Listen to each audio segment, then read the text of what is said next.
3-4 साल पहले की बात करें तो कावेरी 468 धान किसान भाइयों को काफ़ी पसंद आया। आज भी बहुत से किसान भाई इस वैरायटी को लगा रहे हैं क्योंकि ये हर मामले में अच्छी है, इसलिए किसान भाइयों के बीच में काफ़ी पसंद की जाने वाली वैरायटी है। अब ऐसे में कावेरी सीड्स जो कंपनी है कुछ और भी वैरायटियाँ निकाला है। अब उसमें से कुछ किसान भाई इनको लगा चुके होंगे तो कुछ किसान भाई नहीं लगाए होंगे। तो जो किसान भाई अगर जो वैरायटी मैं बताने जा रहा हूँ इसमें से लगा चुके हैं तो आप किस क्षेत्र से वीडियो देख रहे हो, कौन सी वैरायटी इसमें से लगाई है, उस वैरायटी का नाम, कितना क्या उत्पादन मिला, गुणवत्ता आदि के बारे में बता देना। क्योंकि किसान भाइयों हम गए थे, अभी किसान गोष्ठी थी तो उस गोष्ठी में गए थे तो कुछ टेम्पलेट कावेरी वालों ने दिया है, तो उस आधार पर यहाँ पर वैरायटी के बारे में डिटेल तो हम बता सकते हैं, लेकिन इसका उत्पादन कैसा है, कैसी गुणवत्ता है, क्या चीज़ें रहती हैं, इसके बारे में तो हम नहीं बता सकते हैं। बाकी जो आप जानते हो कोई भी कंपनी जो है पैदावार कितनी होगी उसके बारे में तो ये लोग लिखते नहीं हैं और यहीं पर ये गेम खेल जाते हैं। सब कुछ अच्छा बता देंगे लेकिन उत्पादन छिपा कर रखते हैं, उत्पादन बताते ही नहीं हैं, जिससे किसान भाई क्लेम भी बाद में नहीं कह सकते हैं या कह भी नहीं सकते हैं कि आपने इतना उत्पादन बताया था और मेरे में इतना उत्पादन मिला है। सब कुछ खर्चा करने के बाद, मोटी रकम खर्चा करने के बाद, तो ये डिसाइड आपको करना है कि इन वैरायटियों को लगाना है, लगाइए, नहीं लगाना है मत लगाइए। ट्रायल करना चाहते हो छोटी से एरिया में लगा करके देख सकते हो, उससे पता चल जाएगा कि ये वैरायटी आपके क्षेत्र में कैसी है और उत्पादन आदि क्या देगी। किसी के बहकावे पर, कहने पर बिल्कुल जाना नहीं चाहिए। तो इसलिए वैरायटियों की डिटेल तो दोस्तों मैं बता रहा हूँ, लेकिन बाकी आप पर डिपेंड है कि आप इनको लगाना चाहते हो, लगा सकते हो, लगाया है तो डिटेल बता सकते हो, जिससे कोई किसान अगर इन वैरायटियों को लगाना चाहता भी है तो वो जानकारी देख ले और उस आधार पर डिसाइड करे कि हमको ये वैरायटी लगाना चाहिए या नहीं लगाना चाहिए। अब अलग अलग टाइम पर पकने वाली जैसे दूसरी कंपनियां वैरायटी निकालती हैं, वैसे कावेरी की भी कुछ वैरायटी हैं।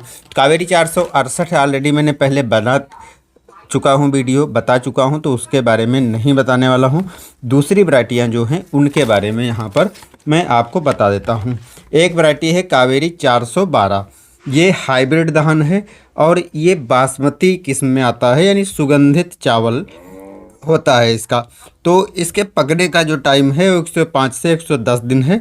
105 से 110 दिन में पककर तैयार हो जाता है। कंपनी ने ये नहीं बताया है कि नर्सरी रोपाई से टाइम लेता है या नर्सरी डालने तक का टाइम जुड़ा हुआ है। लंबा और सुगंधित चावल के बारे में बात की गई है, बासमती भी बताया गया है। मध्यम ऊंचाई का पौधा इसमें बताया है, गिरने के प्रति सहनशील है। अब देखो पतला यदि पौधा रहेगा तो गिर सकता है, बाकी यदि बासमती की बात करें तो हल्का होता है, लंबी बाली होती है, हल्का धान होता है तो गिरता ज़्यादा नहीं है। अधिक उपज क्षमता यहाँ पर बताई गई है, कितना उत्पादन मिलने वाला है, क्या है, इसके बारे में कुछ नहीं बताया गया है। बाज़ार भाव अच्छा मिलेगा। तो बाज़ार भाव की बात करें तो यार देखो बासमती है तो निश्चित रूप से उत्पादन कम मिलता है और सुगंधित होता है तो बाज़ार रेट थोड़ा अच्छा ही मिल जाता है। सेकंड वैरायटी है जिसका नाम है KRH 713, ये हाइब्रिड धान है। इसकी मुख्य विशेषताएं कुछ इस तरीके से हैं, जैसे अधिक लंबा दाना होता है, पौधे की ऊंचाई 120 से 125 सेंटीमीटर होता है, जल्दी पकने वाली प्रजाति यानी 110 से 115 दिन में ये पककर तैयार हो जाती है। BLB और ब्लास्ट रोग की प्रति सहनशील किस्म है, सुगंधित एवं खाने में स्वादिष्ट है, अन्य धान से ज़्यादा उपज क्षमता है। तो ये बता दिया अन्य धान कौन से धान से ज़्यादा उपज क्षमता है, कितना उत्पादन मिलेगा, ऐसा कुछ इसमें बताया नहीं गया। तो ये दो वैरायटियाँ हो गई। तीसरी वैरायटी है KRH 7425, ये भी कावेरी की हाइब्रिड धान की प्रजाति है और ये मध्यम अवधि में पककर तैयार होता है, यानी 130 से 135 दिन में ये पककर तैयार होता है। अधिक पैदावार बताई गई है, पौधे में कल्लों की संख्या अधिक बताई गई है, कितने निकलेंगे अनुमानित ये कुछ बताया नहीं गया है। बाकी जो 130 से 135 दिन की जो आमतौर पर वैरायटियाँ रहती हैं दूसरी मैंने देखा है तो लगभग 12 से 25 तक 30 तक भी कल्ले निकल जाते हैं। तो अधिक कल्ले इसमें कह दिया गया, कितने निकलेंगे ये कुछ नहीं बताया गया। दाना लंबा और मोटा होने की वजह से पैदावार अधिक मिलती है, कितनी पैदावार मिलेगी ऐसा कुछ मेंशन नहीं किया गया। BLB और नेक ब्लास्ट के प्रति सहनशील है। तो इस वैरायटी को अगर 130 से 35 दिन के पसंद आते हैं तो इसको आप ट्रायल कर सकते हो।